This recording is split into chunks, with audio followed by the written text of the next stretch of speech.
المعجم الطبرانی کی حدیث ہے، صحیح ابن خزیمہ کی روایت ہے، اللہ کے نبی صلی اللہ علیہ وسلم کے دربار میں آتے ہیں، شکایت کرتے ہیں، اللہ کے نبی میں اپنی کھجور کے جو باغیچہ ہے میرے کھجور کے باغیچے کے کنارے پر باؤنڈری اٹھانا چاہتا ہوں میں.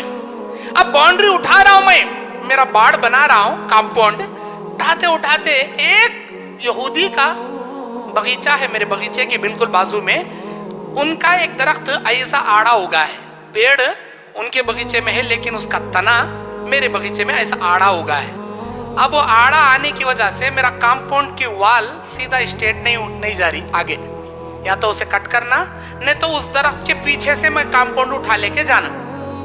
اب وہ ایک درخت آ کے راستہ روک دیا، میرا کام ادھورا ہو گیا. میں اس بھائی کو بول رہا ہوں، بھائی میرے کو دے دے وہ ایک درخت، تو جتنی قیمت بولتا میں دے دے، نہیں بیچنے تیار نہیں وہ شخص، میں کیا کروں. اب وہ ایک درخت کی وجہ سے میرا کام پورا چوپٹ ہو جا رہا، ادھورا ہو جا رہا، میں کیا کروں.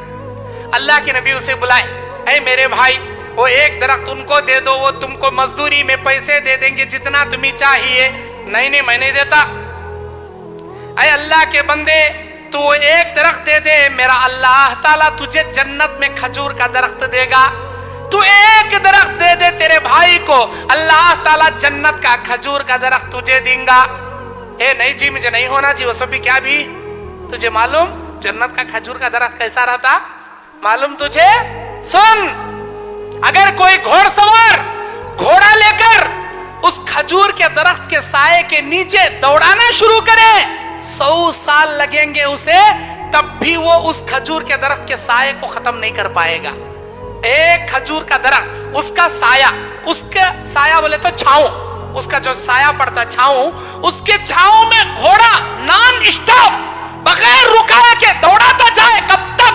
100 سال تک، تب بھی اس ایک درخت کے سائے کو نہیں پہنچ سکتا. وہ اتنا بڑا درخت میرا اللہ تجھے دے گا، تو تیرے بھائی کو ایک درخت اے نہیں ہونا جی وہ سبھی منجے میں نہیں دیتا جی ایسا.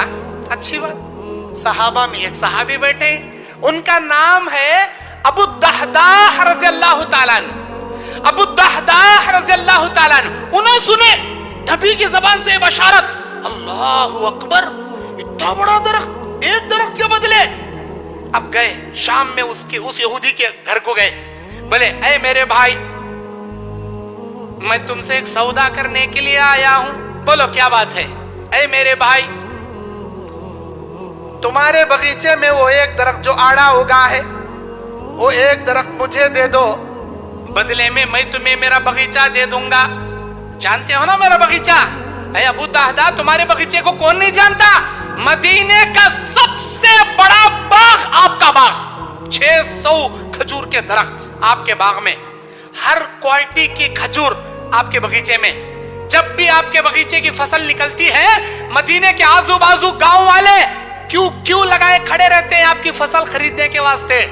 اور آپ کے باغیچے میں ایک بڑا مکان ہے، بڑی باوڑی ہے، کنواں ہے، سارے باوڑیوں میں پانی سوکھا تو بھی آپ کے کنویں میں پانی نہیں سوکھتا. اتنا بڑا کنواں، اتنا بڑا گھر، اتنا بڑا باغیچہ، کون نہیں جانتا جی؟ تمہارے باغیچے کے بارے میں کون نہیں جانتا جی؟ ارے سب سے بڑا باغیچہ تمہارا. ابو الدحداح رضی اللہ تعالیٰ عنہ کہتے ہیں اے اللہ کے بندے قسم اللہ کے کھا کے کہتا ہوں، میں میرا سارا باغ اپنے کنویں اپنے مکان کے ساتھ میں تیرے نام کر دوں گا، تو ایک درخت مجھے دے دے. اے ابو الدحداح ہوش میں تو ہو؟ کیا کہہ رہے ہو؟ ہاں پورا ہوش میں ہوں، مکمل ہوش میں ہوں. ٹھیک ہے سودا منظور، وہ ایک درخت تمہارے نام، تمہارا باغیچہ میرے نام. اچھی بات. اب اللہ کے نبی کے دربار میں آتے ہیں ابو الدحداح، کہتے ہیں اللہ کے نبی صلی اللہ علیہ وسلم میں وہ ایک درخت اس بھائی سے لے لیا، اللہ کے لیے اللہ کے رسول کے لیے دیتا ہوں. ایک درخت مجھے نہیں چاہیے، اللہ کے لیے اللہ کے رسول کے لیے آپ چاہے تو اس بھائی کو دے دیجئے جس کے لیے وہ ضرورت ہے. اے اللہ کے نبی اب مجھے بتائیے کہ اللہ تعالی مجھے وہ درخت دیں گا جس درخت کے بارے میں کل اس بھائی سے آپ بتا رہے تھے؟ کیا اللہ مجھے وہ ایک درخت دیں گا؟ مجھے وہ ایک درخت چاہیے. اللہ کے نبی نے فرمایا ابو الدحداح تو ایک درخت کی بات کرتا ہے، میرا اللہ تعالیٰ تیرے دینے کی فیاضی سے اتنا خوش ہوا، جنت میں کئی کھجوروں کے باغ تیرے نام اللہ کر دیا.